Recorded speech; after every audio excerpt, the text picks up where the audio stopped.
Baik Sobat Republika, kembali di section selanjutnya. Nah, kali ini ada yang unik dan ini menjadi khasnya acara Republik Kopi. Kebetulan kesempatan ini kita dapat dukungan nih, kita dapat support dari Pak Ketua DPRD Kota Cimahi, Pak Insinyur Ahmad Zulkarnain.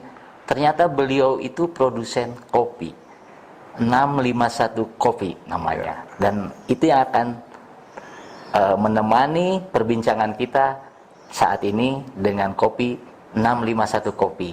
Dan barista sudah meraciknya. Ya. Gimana Teh Sarah? Kopinya udah siap? Oke. Pak, 651 apa artinya? 651 itu kita terinspirasi dari hadis Rasul ya. Oke. Ya, ketika ada malaikat Jibril gitu ya yang datang ke Rasul menanyakan tentang apa itu iman, apa itu Islam, apa itu ihsan. Jadi 651 itu rukun iman, rukun Islam, dan rukun ihsan. Subhanallah. Gitu. Mencicipi kopi ini penuh berkah seperti ini. Amin, amin. Kita coba dulu. Oke. Aduh.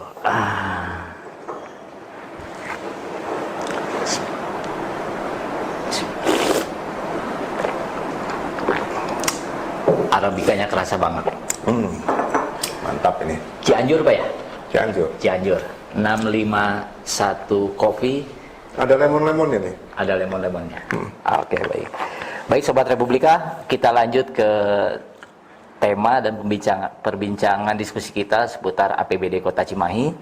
Dan saya tidak pernah henti-hentinya mengingatkan pemirsa bahwa di balik peran APBD ada peran DPRD yang merumuskan dan menetapkan. Cuman memang eksekusi dari APBD itu dilakukan oleh kepala daerah. Kebanyakan kan masyarakat tahunya kepala daerahnya. Ya. Padahal yang membiayai dan membudgetkan itu DPRD. Nah, ada hak budgeting kita. Ada hak budgeting. DPRD sebagai wakil rakyat. Sebagai wakil rakyat. Baik Sobat Republika, kita coba tanya mengenai wajah belanja dan pembiayaan Oke. APBD perubahan 2021 dan Ya. sedikit nanti di RAPBD 2022. Kita bisa coba lihat di KUAPPAS ya. Seperti Baik. apa Pak APBD perubahan 2021? Baik ya, struktur anggaran APBD 2021 ya, yang kemarin juga sudah ditetapkan di perubahannya dari segi pendapatan. Jadi APBD kan anggaran pendapatan dan belanja daerah. Ya, dari sisi pendapatan, alhamdulillah Cimahi menetapkan APBD-nya di angka 1,7 lah gitu ya. 1,7 triliun. Ya, triliun. Dan belanjanya di sekitar 1,9. Ya. Oke. Kemudian di sana ada defisit kan ya. Itu ditambah lewat silpa kita di tahun 2020 sebesar 273 miliar ya, sehingga total ataupun porsi dari APBD Cimahi ini 1,981 triliun begitu. Ya. Nah, pendapatan itu berasal dari PAD yang pertama, pendapatan asli daerah. Ya, Cimahi PAD itu di angka 344 miliar. 300. Ya. Itu tumbuh Pak? Kenapa? Itu tumbuh atau tumbuh ya. Oke. Seingat saya 2004 ya, pertama kali saya jadi anggota dewan ya. Berarti berapa tahun yang lalu ya? 15 tahun yang lalu ya. Hampir 17 tahun yang lalu begitu. Itu masih di angka APBD-nya sekitar 60 miliaran ya. Saat itu ya. PAD-nya mungkin masih belasan lah ya. Masih belasan miliar. sekarang udah 344 ya. Pajak terdiri dari pajak daerah di sekitar 150 miliar. 150 yang pajak daerah itu paling besar dari porsi PBB dan BPHTB.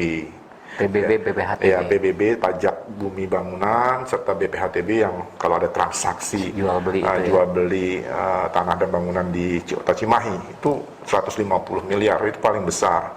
Ya, juga dari pendapatan pajak penerangan jalan dari PPJ ya, dari PPJ. Kan setiap rekening yang dibayarkan oleh masyarakat ya, listrik itu ada sekian persen yang kemudian menjadi masuk ke kas daerah, ya. Di total pajak daerah dan ada pajak parkir, pajak restoran, ya, pajak hotel. Hotel kita nggak punya banyak begitu ya, kecil. Totali di 150 miliar itu pajak daerahnya. Retribusi di angka 11 miliar. Ada beberapa retribusi kita di penghasilan kita. Ya, demikian juga kita punya sumber PAD, ya, yang walaupun ini mah store angka, ya, store angka, yaitu di BLUD. Baik yang paling besar BLUD di RSU Cibabat itu sekitar 150 miliaran, ya. Nah, tapi kalau BLUD itu kita hanya store angka saja.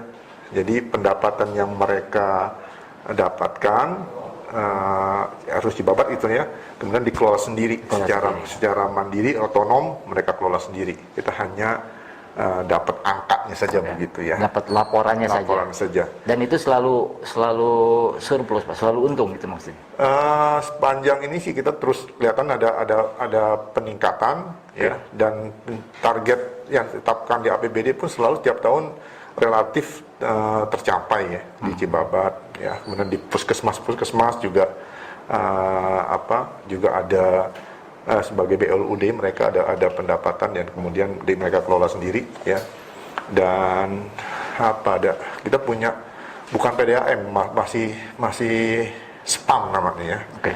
Masih sistem pengadaan air minum lah, masih kecil karena PDAM yang melayani di Cimahi itu masih punya pemerintah Kabupaten Bandung.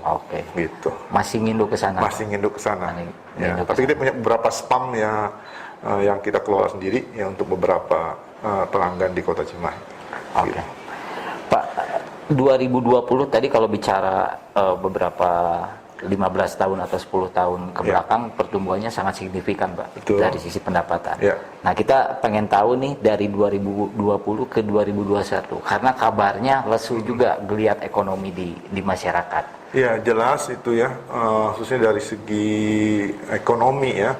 Tapi alhamdulillah Cimahi ini, alhamdulillahnya Kang, ya, Cimahi itu tidak banyak hotel. Gitu kan, ya. Dan bukan daerah yang wisata. Ya. Sehingga pendapatan PAD itu menurunnya nggak terlalu banyak. Ya, mungkin beda dengan teman-teman kota, ya, yang daerah wisata kayak Kota Bandung, mungkin hotelnya banyak, ya. Ketika pandemi kemarin terjun bebas itu.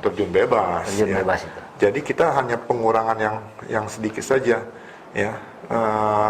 Waktu akhir 2020 saja kita tanyakan kepada Dinas Pendapatan Daerah, ya, Badan Pendapatan Daerah itu tercapai targetnya, gitu. Target pendapatan mereka tetap tercapai, ya, nggak jauh-jauh lah, beda-beda cuma berapa persen saja, gitu, ya. Ya, sehingga kita optimis lagi nih, ya, dengan pemulihan ekonomi sekarang yang sudah bergeliat, begitu, ya. Kita harapkan 2021, ya, tetap kita optimis target yang kita canangkan bisa lebih besar, ya, dibandingkan dengan 2020, begitu. Menjadi anomali ketika daerah lain justru anjlok pendapatannya, ya. Kota Cimahi justru nggak terlalu jauh, cuma 1-2% saja menurun. Ya. Dan yang menarik tercapai targetnya. Artinya kegiatan perekonomiannya, karakter kegiatan perekonomian yang tidak terlalu terdampak oleh. Betul, karena lagi itu ada, ya, bagus nih program dari Bapenda, ya, dari Pemkot itu terhadap PBB, ya. Kalau PPJ kan, PJU itu kan sudah otomatis lah, ya, nggak usah diprogram, nggak usah digalakkan, tinggal penggalian potensi saja. Kalau PBB itu maka diberikanlah semacam insentif lah, ya. Insentif, misal kalau yang bayar sebelum Februari dikasih diskon 20%, gitu, ya. Kalau bulan Juni dikasih 10% dan seterusnya, ya. Kalau belum batas jatuh tempo di September, gitu, ya, dikasih diskon. Ini ternyata itu cukup bagus, gitu, ya. Itu menstimulus masyarakat untuk patuh bayar. Capaian pajak daerahnya cukup bagus, Cimahi, gitu. Itu luar biasa. Gitu.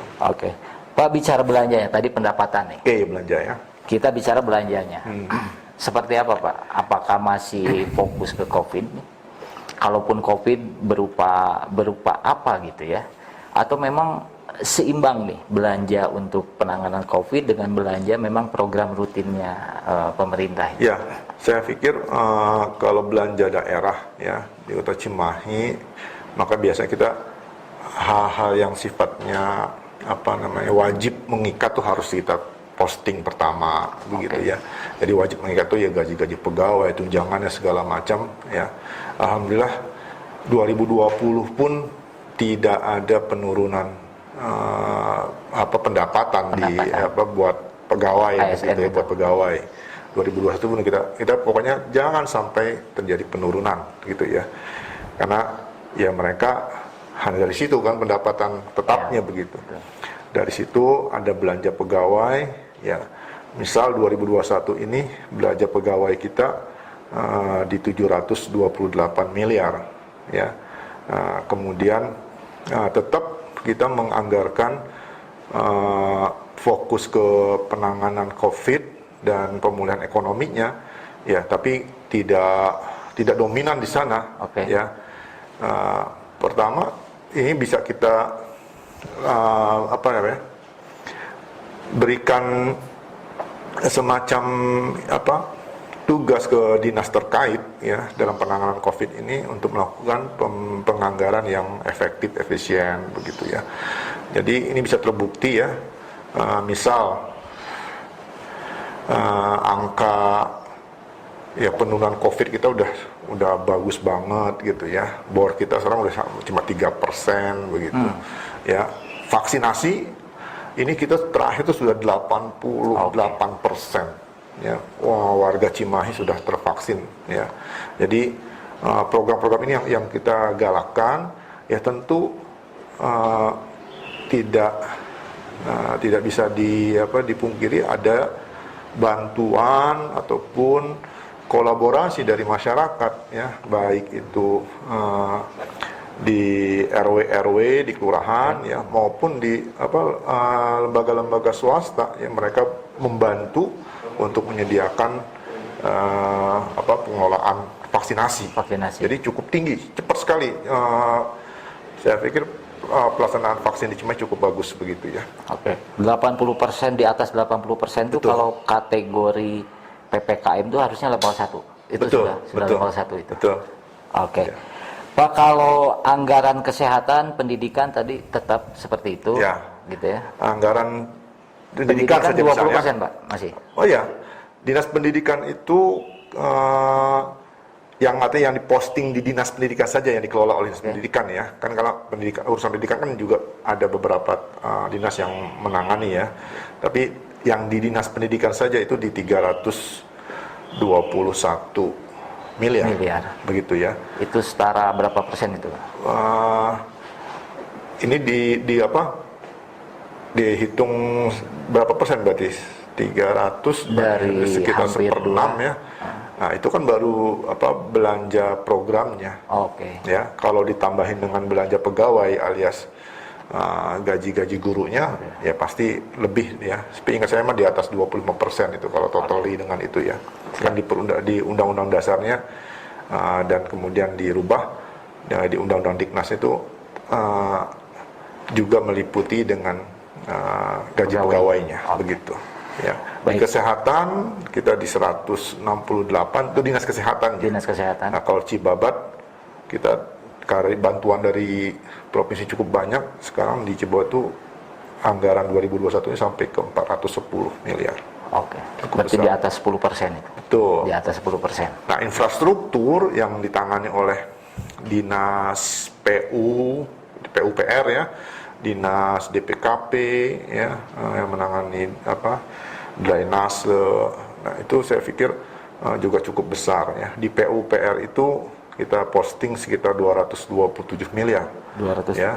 Dan DPKP Dinas Perumahan dan Pemukiman itu sekitar 62 miliar. Jadi dengan begitu pertama pemeliharaan jalan ya di Kota Cimahi saya akui cukup bagus. Ya, sudah tidak lagi lah jalan-jalan yang bolong sampai ke pelosok-pelosok juga. ya. Kemudian di daerah lingkungan terkecil di RW-RW, ya, tahun ini kita paksakan harus keluar lagi dana PPM. Ya, program PPM yang kita berikan, kalau janji wali kota sebelumnya mah pengennya mah 100 juta. Okay. Dan pernah itu di 2018 2019 terjadi. 2020 nol gitu ya. Oh, libur dulu itu. Karena pandemi tadi Pandemi, okay. refocusing hanya buat kebutuhan internet aja mungkin sekitar 6 juta 7 jutaan begitu ya. Tapi di 2021 ini ya Dewan sebagai wakil rakyat mendengar aspirasi dari RW-RW, ya kita akhirnya menetapkan 75 juta masing-masing RW mendapatkan dana bantuan untuk pembangunan baik infrastruktur maupun non fisiknya di masing-masing RW-nya. Begitu. Baik. Baik, sobat Republika, kita jumpa di section selanjutnya. Kita mau ngopi dulu sama Pak Ketua. Siap. Silakan Pak Ketua.